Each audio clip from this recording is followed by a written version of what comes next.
Estrada Caravantes, coordinador de la carrera de Derecho de CETIS Universidad Campus Tijuana.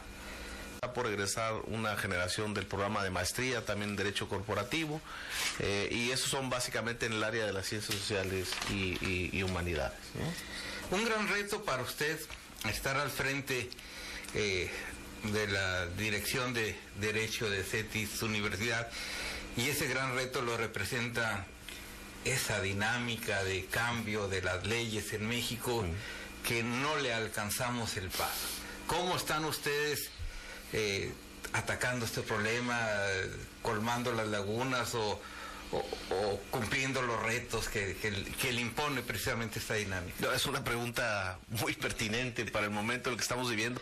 Sí, yo llegué hace 6 años a la coordinación de la carrera y bueno, en ese inter me tocó presenciar la reforma en nuestro sistema de justicia penal, y ya en ese momento yo me di cuenta que el ejercer la abogacía se acercaban años en los que iba a cambiar de una manera sustancial, y por ende también la formación de los futuros abogados tenía que cambiar. Bueno, todavía no terminábamos de reponernos de ese cambio que hasta el momento, bueno, acá en Tijuana todavía no entra en vigor el nuevo sistema de justicia, por lo menos no por lo que hace a la parte jurisdiccional, pero estamos a punto y todavía no terminaba yo de sorprenderme y también de adecuar algunas de las actividades académicas cuando a finales del año pasado, durante todo el año pasado, se dieron estas reformas constitucionales que van a implicar muchísimos cambios, pero muchos cambios todavía más, y efectivamente es vertiginoso, ¿no? Y ahí estamos ahora viendo cuáles de esos cambios implican la mayor celeridad para podérselos dar a nuestros estudiantes, pues para evitar que vayan a seguir formándose o peor aún, egresar sin conocer siquiera estos nuevos cambios. Lo que pasa es que también fueron cambios constitucionales que todavía muchos de ellos tienen pendiente la legislación secundaria, que es en donde vamos a ver los detalles, ¿no?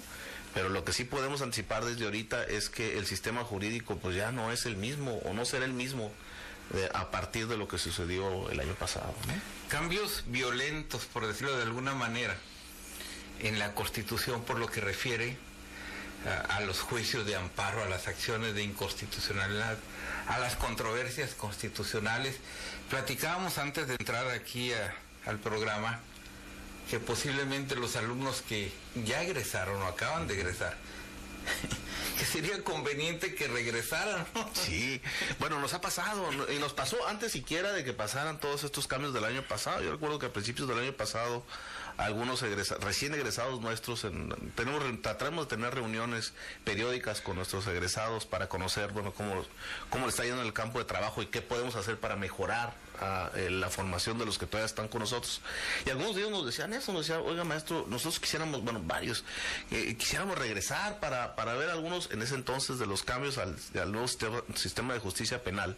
Y bueno, decía que claro que sí, cuando hemos tenido eventos que tienen que ver con ese tema, pues los invitamos, pero ahora con lo que sucedió el año pasado, pues tenemos que llamar a casi todos los que han egresado, porque son cambios que efectivamente, bueno, uno puede saber que el buen abogado estudia en su formación o en su desempeño profesional, estudia en forma cotidiana, pero fue tan la cantidad de cambios y todavía los que vienen, que sí es un reto para todos los que hemos estudiado esta carrera, el poder mantener siquiera más o menos conociéndolos, no ya digamos dominándolos. Eso todavía va a implicar pues llevarlo a la práctica y estudiar todavía más, ¿no?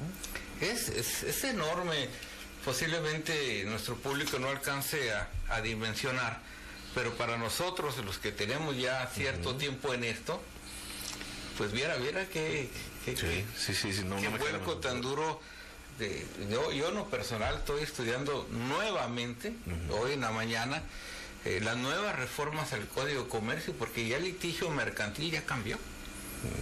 Ya hay un juicio oral también, claro, en materia mercantil. Viene un Código Único Federal de Procedimientos Penales. Estas reformas constitucionales inciden en lo que era la base fundamental del constitucionalismo revolucionario, ¿no? Toda esa reforma de la nueva Constitución del 17, ¿verdad?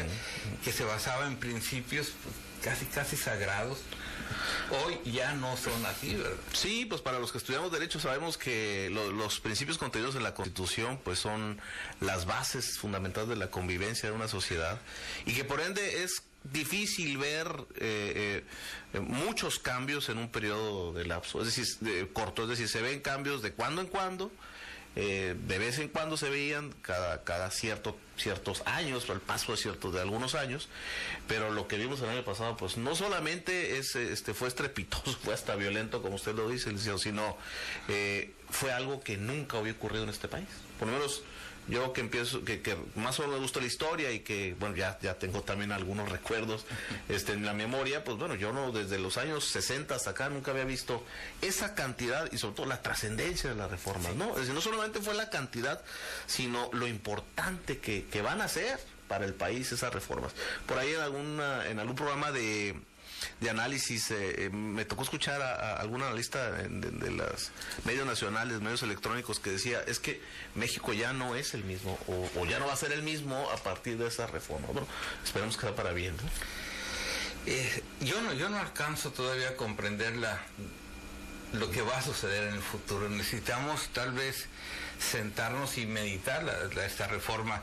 Si en lo personal constituye en este momento un obstáculo, y a veces yo no me atrevo a opinar de esos temas hasta que no tenga la plena conciencia de lo que voy a hablar, para no crear una mala idea en el público que nos ve y nos escucha. Pues con mayor razón la responsabilidad para ustedes, que en la mente joven y sana y sí, tenemos que ser muy responsables. Muy responsables. Porque algunas de esas reformas, por ser incluso tan polémicas, puede ser que se utilizan, sobre todo por analistas sesgados en los medios de comunicación, pues para o desacreditarlas o decir que son lo máximo, que van a resolver tal o cual problema fundamental del país.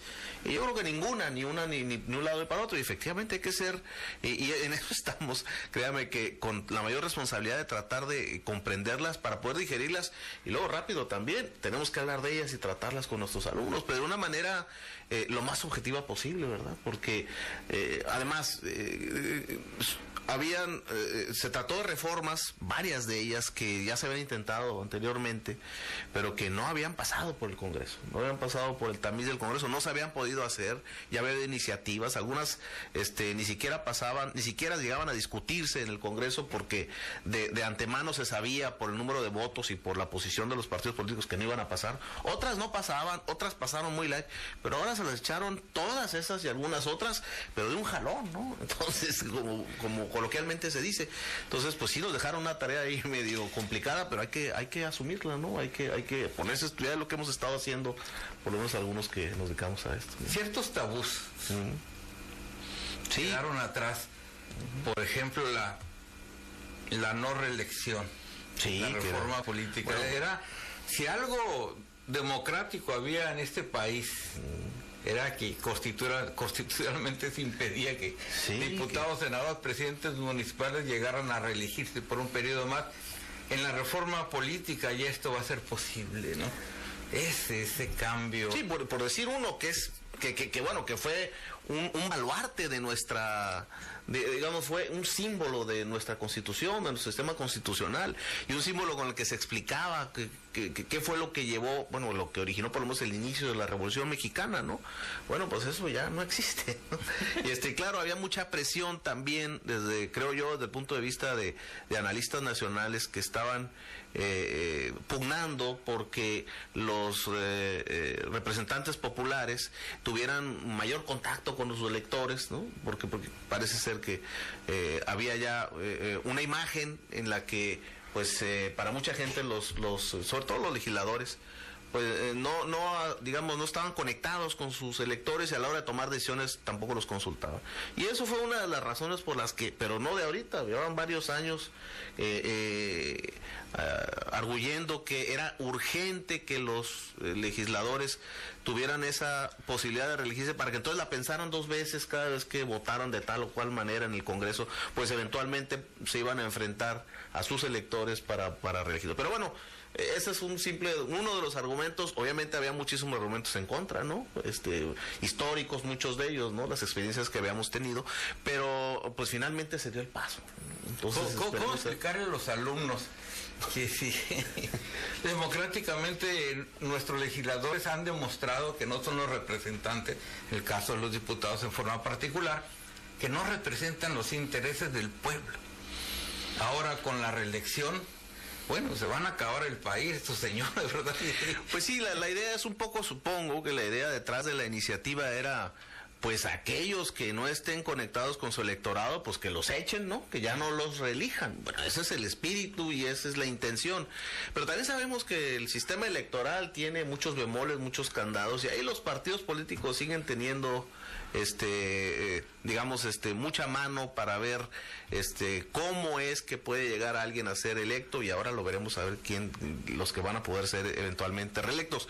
Esperemos que sirva de algo, ¿no? Que finalmente esa intención en algo se traduzca, de que nuestros legisladores pues estén un poco más conscientes de los votos que dan allá, pensando en que se van a querer seguramente reelegir y tendrán que venir a dar cuentas. Bueno, pues esa es por lo menos una... Es uno de los riesgos que asume el país, y es un riesgo bastante elevado, porque creo que nuestros legisladores no han estado a la altura de las circunstancias, y al hablar de las reformas, muchas de estas reformas tan importantes como la política, creo que no fue debidamente meditada, y al hablar de una reelección que era, nosotros consideramos lo democrático de este país, que ya se van, que ya no van a seguir haciendo daño, pero ahora con la opción de la reelección, pues caray. Bien, estamos platicando con el maestro Alfredo Estrada Caravantes, coordinador de la carrera de Derecho del CETIS Universidad Campus Tijuana. Vamos a hacer una primera pausa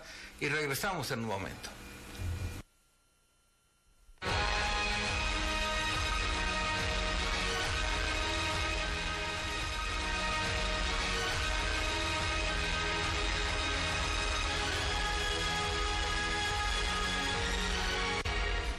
Bien, regresamos, estamos platicando con el maestro Alfredo Estrada Caravantes, coordinador de la carrera de Derecho de CETIS Universidad Campus Tijuana. Maestro, yo sé, y lo hemos estado comentando, de que la actualización en los temas es de gran importancia para la planta de docentes del mismo CETIS como del alumnado. Tengo entendido que hay un acuerdo de coordinación, ¿cómo le llamaríamos? Convenio de colaboración con la Escuela Libre de Derecho de la Ciudad de México, una de las escuelas de derecho de mayor prestigio en el país, y tenemos varias de mucho prestigio, pero mención especial por la calidad académica de su planta de docentes y de la calidad de sus alumnos egresados de esa Escuela Libre de Derecho de la Ciudad de México, en los cuales en Ciudad de Tijuana hay destacados litigantes. Tienen ustedes un convenio de colaboración. Platíquenos al respecto. Sí, como no, bueno, CETIS tiene una tradición de firmar convenios con instituciones de educación superior, tanto nacionales como internacionales. Siempre busca, dependiendo del tipo de programa que tiene, el asociarse con instituciones que sean destacadas en cada una de las áreas, ¿no? En el caso de la licenciatura en Derecho, esta semana que acaba de terminar, el viernes pasado, estuvo en nuestro campus. Contamos con la distinguida presencia del doctor Fauzi Hamdan Ahmad, que es el rector de la Escuela Libre de Derecho. El motivo de la visita fue fundamentalmente la firma del convenio al que usted hace alusión, y que efectivamente de por sí siempre las actividades de extensión universitaria son muy importantes para poder mantener a la comunidad universitaria, a nuestros egresados o de cualquier otra universidad, mantenerlos vigentes en el conocimiento o en el autoconocimiento. Pero como veníamos platicando ahorita, pues no hay momento quizá en la historia de este país que urja tanto que las universidades se pongan o nos pongamos las pilas para ir analizando todas estas reformas y sobre todo hacerle llegar el conocimiento, el último conocimiento, a nuestros estudiantes y también a nuestros egresados, destinados incluso para, en el caso de nosotros, al foro de Tijuana, en el caso de Baja California, porque el convenio se firmó con ese propósito, por un lado, el contar con algunos maestros de la Escuela de Derecho, como usted mencionó, es una institución muy destacada, cualquier abogado sabe que existe y de qué se trata esa escuela, y que vengan a dar clases en fines de semana, en un formato de fines de semana acá a CETIS, pero también con el propósito de organizar actividades de actualización para nuestros estudiantes y egresados y para la comunidad del foro en Baja California. Es un convenio que nunca mejor que ahora que se haya firmado, pues por lo que las implicaciones que tendrá todas estas reformas a las... Estamos pasando por, perdone que sí.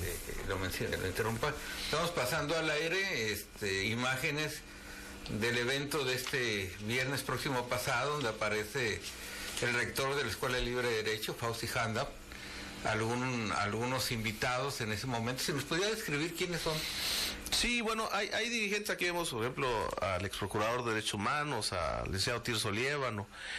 Fueron algunos miembros, dirigentes y exdirigentes de colegios de abogados de Tijuana, académicos, no solo de CETIS, vemos también al exdirector de la Facultad de Derecho de la Universidad Autónoma de Baja California.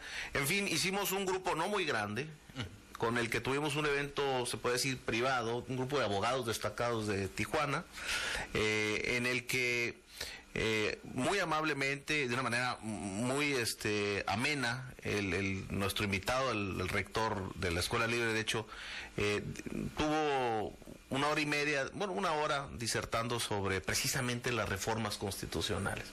Y como era un evento semi-privado, pues tuvo toda la libertad, aunque es un hombre que siempre dice lo que piensa, pero especialmente estuvo de una manera muy intensa y muy vehemente, hablando bien de algunas de las reformas y también criticando de una manera muy puntillosa y muy específica algunas otras. Y bueno, terminando ese evento al que nos hicieron favor de acompañarnos estos abogados distinguidos del foro de aquí de Tijuana, pues se llevó a cabo estas cenas que estamos viendo en ese momento, la firma del convenio, específicamente donde aparece nuestro rector de esta universidad, el doctor Fernando León, junto con el doctor Fausti Handap, cuando estaban en el momento de la firma, ¿no?, del convenio. Quiero decirle a nuestro público que el señor licenciado Fausti Handap es, además de abogado político, miembro del Partido de Acción Nacional, ha sido diputado federal en 2 ocasiones, senador de la República, diputado a la Asamblea Legislativa del Distrito Federal, y a la renuncia del licenciado Jorge Gaxiola Moraya asume el cargo de rector de la Escuela Libre de Derecho. También me comentan, yo no estuve presente, pero me comentan que al abordar el tema de la reforma fiscal, con todas las palabras, ¿verdad?, sin inhibirse en calificativos y adjetivos, dijo que no se trata de ninguna reforma fiscal, sino más bien es una cuestión recaudatoria y generadora de pobreza en México. Creo que sobre el tema, y aquí lo hemos abordado con diferentes invitados, esta reforma fiscal lastima y lacera a los pobres en el país. ¿Qué opinión tiene al respecto, señor licenciado? Bueno, yo más bien, al ser una reforma en la materia fiscal, como usted sabe, licenciado, es una materia muy técnica. Y yo más bien me gustaría parafrasear algo de lo que usted ya mencionaba ahorita, pues la opinión del rector de Escuela Libre de Derecho, quien además, como sabemos, se ha dedicado, es un especialista en Derecho Administrativo y además fue diputado federal y senador, es decir, sabe de leyes, sabe de cómo se hacen las leyes, además fue un abogado litigante destacado y consultor en la Ciudad de México. Y sí, efectivamente, él un poco, grosso modo, lo que mencionaba era que con esta reforma lo que se va a provocar o lo que hay un peligro inminente de que pudiera ocurrir es el que se empobrezca más a la economía de la población y con ello la intención de poder recaudar más impuestos, pues no solamente no va a ocurrir, sino que si las cosas, por poco que suceda, las cosas pueden ocurrir al revés, ¿no? Es decir, puede haber menos recaudación por ese efecto dentro de la economía. Y fue muy duro, vehemente, como usted lo mencionaba, él es miembro y fue un destacado miembro y legislador del Partido de Acción Nacional, pero al momento de entrar en algunos de los temas, él hablaba como un hombre, como un científico del derecho, un analista, y lo hacía en algunas ocasiones incluso remontándose a algunas prácticas que había tenido los gobiernos de su partido y sin ningún miramiento, ¿no? Eso fue muy agradable porque vimos no al político, vimos al abogado, al jurista y al analista que sin ningún miramiento hizo observaciones que simplemente la razón y el sentido común le permitían, ¿no? Es menester que escuchemos a este tipo de abogado de esa estatura, de ese conocimiento, porque es menester que se genere la opinión. Yo creo que nuestros legisladores no tuvieron el cuidado necesario suficiente en estas medidas de legislación, de cambiar las leyes financieras de carácter fiscal. Y pues hay que nos lo digan, ¿verdad? Aparte que nosotros aquí lo tratamos con los juristas de la plaza, también igualmente capaces, inteligentes y conocedores. Pero lo que me interesa a mí también destacar es el criterio unánime en este sentido. O sea, las condiciones no están para experimentar. Las cosas se deben hacer con la plena certeza y seguridad de qué terreno estamos pisando. Y la economía en nuestro país no es lo boyante para este tipo de medidas que ya estamos viendo en la frontera las reacciones, el cierre de algunos negocios, de algunas empresas, el despido, ¿verdad? Lo que se lastima a un jefe de familia cuando se cierra una fuente de trabajo por una mala decisión legislativa. Sí, y lo que comentaba ahí el rector era que si nosotros pensábamos, el auditorio que estábamos ahí, que la homologación de la tasa del IVA acá en la frontera era uno de los aspectos más negativos de la reforma, llamada reforma hacendaria, que él insistía en que era una mera miscelánea. Pues que no, que la verdad es que había problemas más preocupantes, había algunos aspectos más preocupantes de la reforma, y luego me tocó escuchar, después entre las intervenciones de los invitados, que también hubo un momento en el que pudieron expresar sus opiniones e incluso hacerle algunas preguntas. A alguno de los invitados mencionaba que pues una de las cosas que todavía no queda muy claro para la población son todas estas nuevas atribuciones de la autoridad fiscal, que ahora va a tener los dientes más afilados que antes, es decir, va a poder en sus actividades de verificación, pues nos va a tener a ojo de pájaro a todos de una manera más fácil, y en ese sentido decía este abogado, uno de ellos decía, pues ese es algo que todavía no queda muy claro, más allá del impacto negativo más bien que no le queda muy claro a la población, más allá del impacto negativo que va a tener, que puede tener en la economía. Y el rector Handon le daba la razón, ¿no? Bueno, pues es que hasta ahí va a llegar toda esta reforma, que ahora sí, bueno, pues a pagar impuestos, y el que no, pues La situación no es que estemos en contra de la recaudación de los impuestos. Estamos conscientes que para la prestación de los servicios es menester que todos colaboremos en la medida, como dice la Constitución, en forma equitativa, y el artículo 31, fracción cuarta, los términos se me escapan en este momento, pero si esa rigidez que va a mostrar el gobierno en la captación de los recursos a través de los que causamos los impuestos o que los generamos, ¿y qué pasa con ellos, los que están en el poder? ¿Seguirán a aplicar mis dineros correctamente? Es decir, el gobierno cumple con su parte, con ser celoso guardián de que no se vaya a distraer los dineros en banalidades, ¿verdad? En construirse un elefante blanco como la Cámara de Senadores, o una estela de luz, o obras del relumbrón. Es decir, la responsabilidad es compartida. La obligación de nosotros y la responsabilidad de la gente del gobierno de ser muy celosos distribuidores. Lo que pasa en nuestra casa, ¿no? ¿Cuánto nos cuesta ganar el dinero y que entregamos en la casa para que se atiendan las necesidades? Y no, ahora resulta que van a hacer unos 15 años, una boda. Es decir, ese paralelismo, ¿no? La responsabilidad, es lo que se queja la gente. Es decir, sí.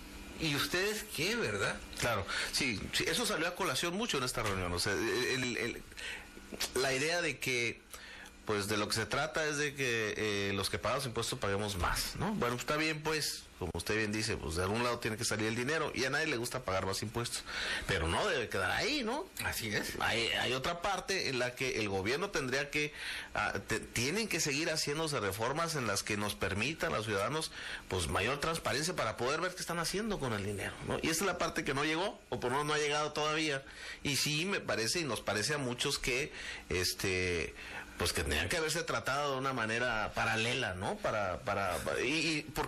Porque ahí en la reunión muy bien con el rector decía lo mismo, decía, bueno, más y más dinero, pero ¿para qué? ¿No? Así es. Bien, platicamos con el maestro Alfredo Estrada Caravantes, coordinador de la carrera de Derecho de CETIS Universidad Campus Tijuana. Vamos a hacer una segunda pausa y regresamos.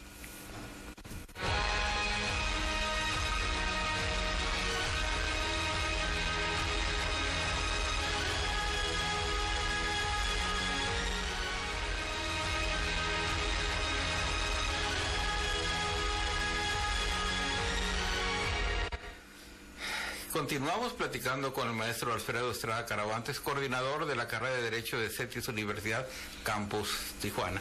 Bien, maestro, como usted también lo apuntaba, es un principio de derecho que a todo derecho corresponde una obligación. Si tenemos nosotros la obligación de pagar, tenemos el derecho de exigir cuentas y destinos claros de los recursos que se generan.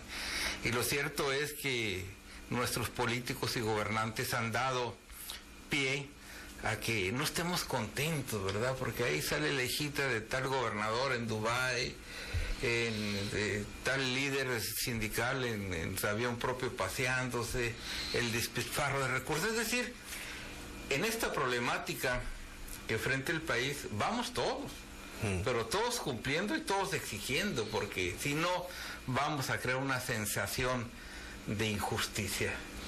¿No lo aprecia? Sí, claro que sí, porque yo siempre he pensado que, pues como decíamos, a nadie le gusta pagar impuestos. Nada más que si uno vive en un país o en una sociedad en la que uno sabe claramente y es fácil ver a dónde van los recursos en términos de obra pública o cómo se gasta el dinero, pues no es que la gente vaya a ir feliz a pagar sus impuestos, pero a mí me parece que eso genera un ambiente de mayor confianza. Y que sí, seguramente hay mucha gente que parte de las razones por las que no cumple con el fisco, no cumple cabalmente, es porque piensa que el dinero pues no va a tener un buen uso, un buen destino. Y en eso tiene mucho que ver lo que usted menciona, que luego en los medios de comunicación nos enteramos de que tal o cual familiar de tal funcionario público o alguien que tiene acceso a fondos públicos, pues se da una vida que implica que tiene ingresos por millones de dólares que no son de ninguna manera explicables para ningún cargo ni comisión pública. Y entonces cuando eso pasa, pues eso abona a esa percepción, creo yo, de que no, pues ¿para qué me pongo al corriente cuando es tan complicado hoy en día pagar impuestos también? Y para que luego esto se lo gasten de esa manera. Bueno, entonces como que es un círculo vicioso que puede convertirse en un círculo virtuoso. Por eso decía yo que es tan importante toda esta estructura de la transparencia que no termina todavía de dejarnos satisfechos a muchos, ¿no? Porque sigue habiendo muchos hoyos negros en los que uno como ciudadano pues no sabe bien a bien cómo se gasta el dinero, ¿no? Sí, pero público. Y más en esta frontera que ve uno el comparativo con Estados Unidos. Exactamente. Que aquí pasa uno y ve otro tipo de servicios y son caros los servicios allá. Sí. Todo el mundo paga religiosamente el impuesto directo y el indirecto en el consumo, pero pues cuando se ve, ¿verdad? Ni modo. Así que tuvieron ustedes la presencia de un destacado jurista, rector de la Escuela Libre de Derecho, Fauzi Handam, en CETIS Universidad. Tenemos una pequeña entrevista, creo que de 20 segundos. Vamos a decirle a la producción que si la puede transmitir, por favor. La entrevista a el señor licenciado Fauzi Handam. Por favor, adelante con ella. Es un destacado... Y fue con motivo del centenario de la escuela. El volumen, por favor. Por eso es una obra jurídica, enciclopédica, porque abarca todas las disciplinas del derecho, todas, incluyendo sus auxiliares, es decir, sociología y economía, y sus fundamentales, historia y filosofía del derecho.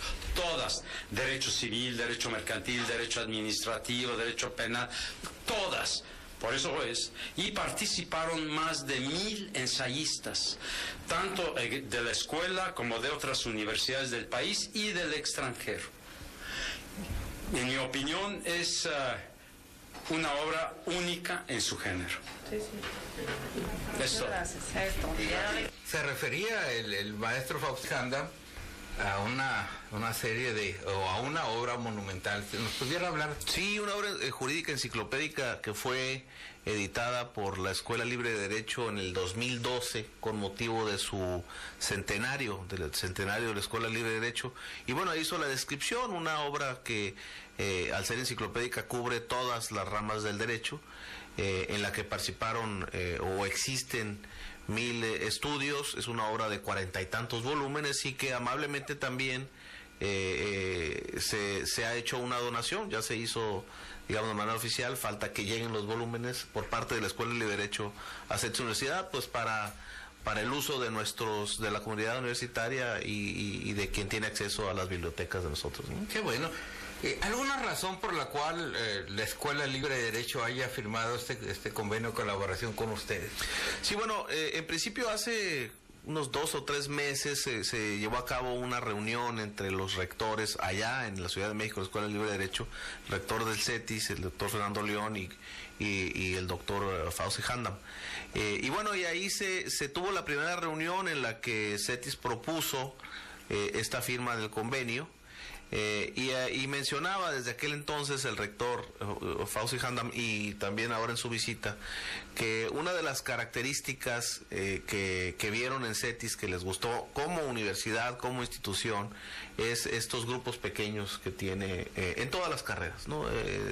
Como general no es difícil ver un salón con mayor de 30 alumnos, generalmente son alrededor de 20, 25 muchachos que tenemos para todas las carreras. Y bueno, decía que ese es el modelo que ha seguido la Escuela Libre de Derecho históricamente.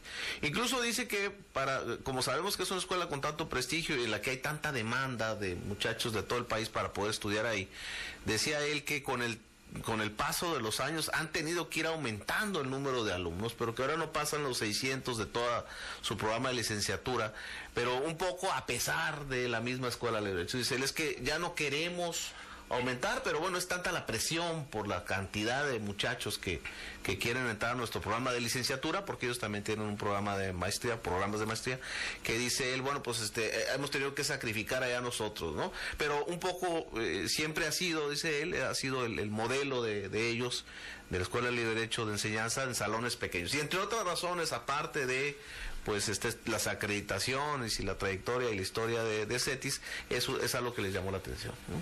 Qué interesante, qué importante, además, qué distinción de Sí, este claro. convenio de colaboración.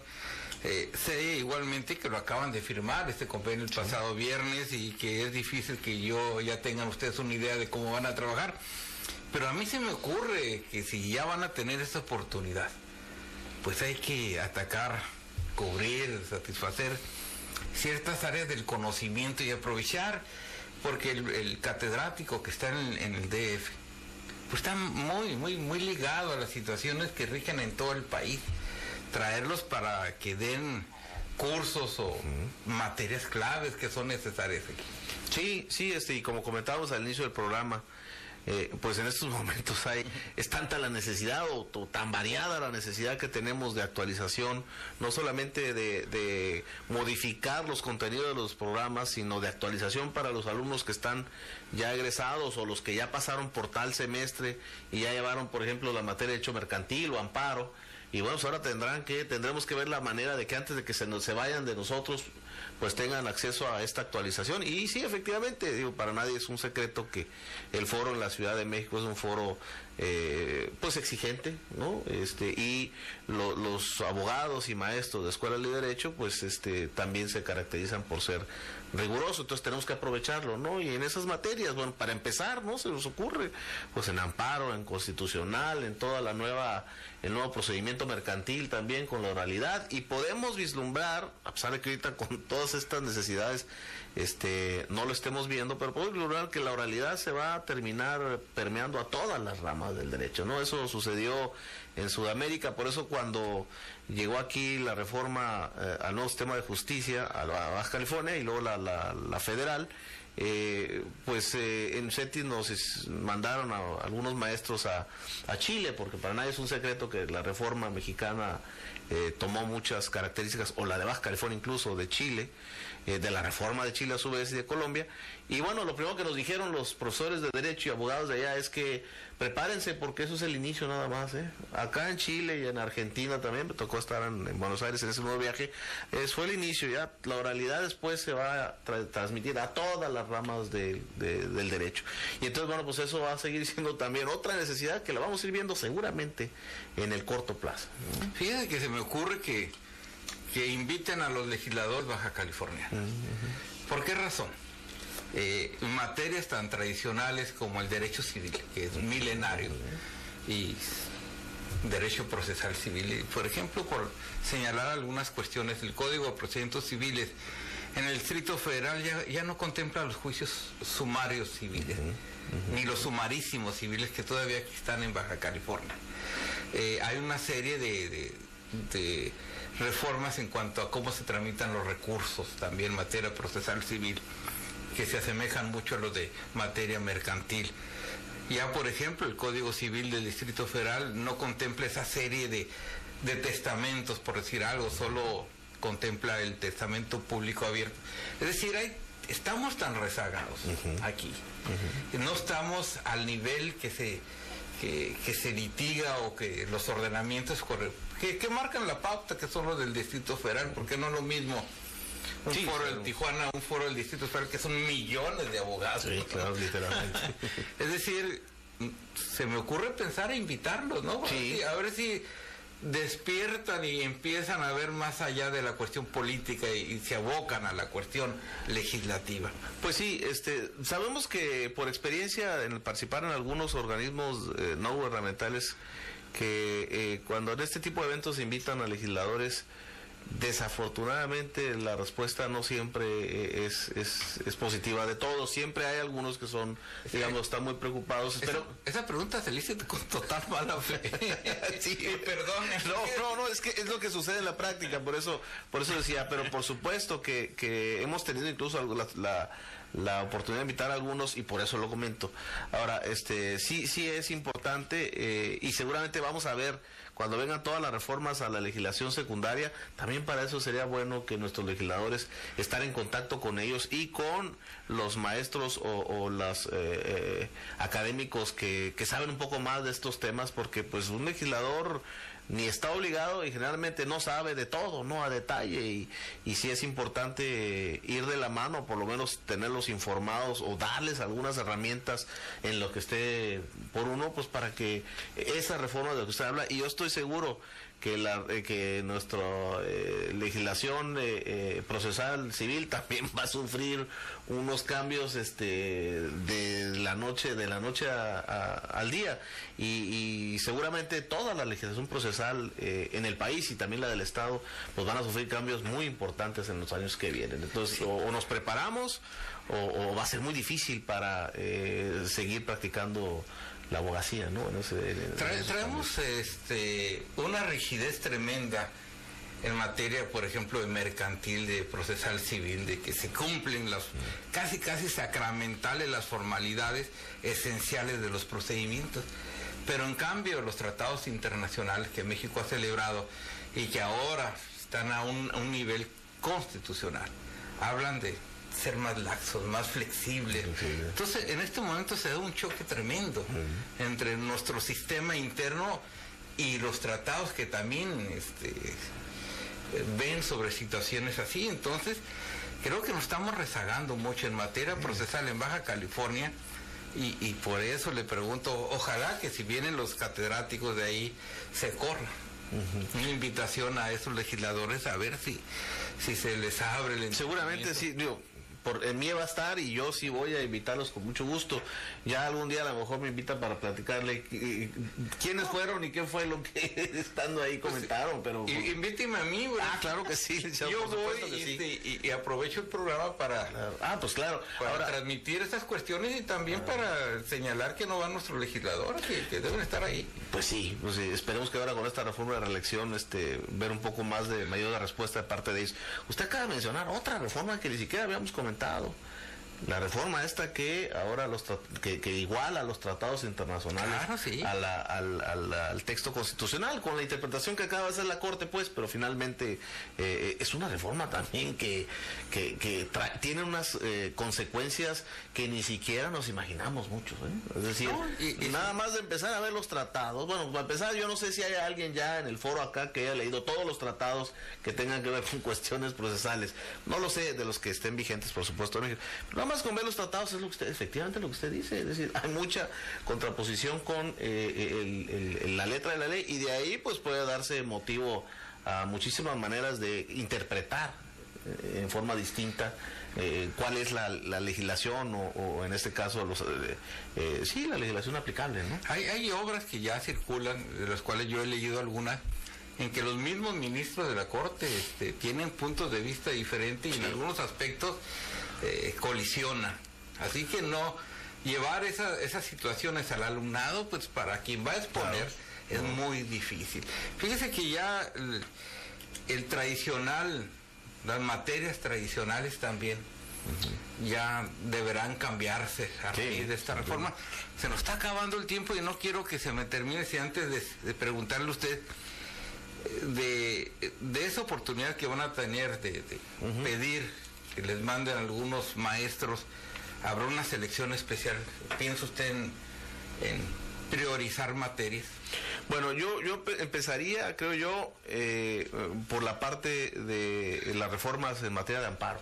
Por una razón, no solamente, no es porque es la única reforma, ni siquiera la más importante de las últimas que ha habido, pero es una materia que en todas las universidades se estudia hacia el final de la carrera, ¿no?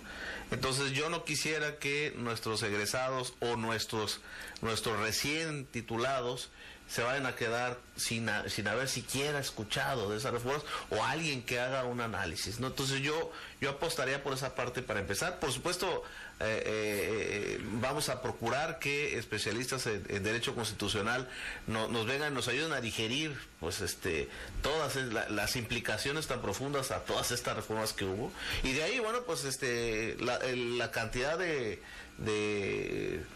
áreas o del derecho que van a necesitar al apoyo de los profesores de Escuela de Derecho o de nuestras mismas herramientas de actualización, pues es muy grande todavía, ¿no? Fíjese que en algún momento le propuse yo al director de la Escuela de Derecho de la UABC, le digo, ¿por qué no ponemos una materia de derecho jurisprudencial?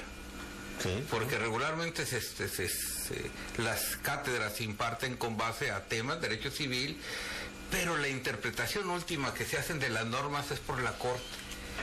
Y la Corte en algunas cosas, y no quiero lo que voy a decir se interprete mal, pero unas veces dice la Corte que sí, otras veces dice que no a la misma interpretación de la norma, y llega un momento en que si no estamos actualizados en materia de jurisprudencia, nos quedamos atrás. Sí, tiene usted toda la razón. La parte, por nuestro propio sistema de derecho civil, distinto a los del derecho anglosajón, tendemos a pensar, y muchos académicos cometemos ese error, a pensar que el estudio de la ley o el dominio de lo que dice la ley de la Constitución es suficiente, y no, como usted bien dice, a la hora de practicar el derecho, la jurisprudencia toma tanta relevancia como la ley. Lo que pasa es que la jurisprudencia, como usted bien lo dice, tradicionalmente no ha habido en las escuelas de derecho, por lo menos no de México, ninguna materia en donde estudien los casos relevantes de jurisprudencia. Y en las materias específicas, generalmente se piensa que el tiempo apenas alcanza para estudiar la ley, que ya cada uno de los abogados, por su parte, eventualmente, pues tendrá que echar mano de qué dijo la jurisprudencia para poderse estar actualizada. Pero eso no es cierto. Hay muchísima jurisprudencia muy importante y que tiene tiempo, y yo soy de los que hay que pensar que el derecho no solamente hay que estudiarlo desde el punto de vista hipotético, hay que ver cómo se aplica, ¿no? Aún con los chavos en el salón de clases. No, y además, comentando con el director de la facultad aquí de UABC, le dije, porque querían bajar los semestres de 10 a 9, y se rieron de mí cuando dijo, no, pónganle 15 semestres. Y me dijo, ¿por qué? ¿Por qué tantos? Porque van a necesitar 10 años cuando mínimo, después de egresados, de entender. ¿Para qué queremos abogados tan rápidos? Sí. Y yo dije 15 semestres por decir un número tal vez exagerado, pero pensando en que tal vez, en lugar de disminuir, aumentáramos, porque hay materias que necesariamente debemos ampliarlas. En la UABC me decía, no alcanza el tiempo para dar derecho sucesorio dentro de las materias de derecho civil, que son personas, contratos y esos derechos reales. No alcanzan a ver sucesión. No es que no alcanza, aumenten un semestre y así nos vamos en otras materias. ¿Cómo andan en CETIS Universidad? Es un dilema. Bueno, tenemos un programa también de 8 semestres, que es digamos, un poco la media a nivel nacional. Pero yo también comparto la preocupación, y no solamente porque usted menciona, sé que ya nos tenemos que ir, sino por el hecho de que los chavos tienen que tener suficiente madurez para poder ejercer la carrera. Bien, agradecemos al maestro Alfredo Estrada Caravantes, coordinador de la carrera de Derecho CETES Universidad, haber estado con nosotros. Gracias, maestro, y a nuestro público lo invitamos el próximo martes también, en este mismo horario, un nuevo tema de interés general. Hasta entonces, buenas noches.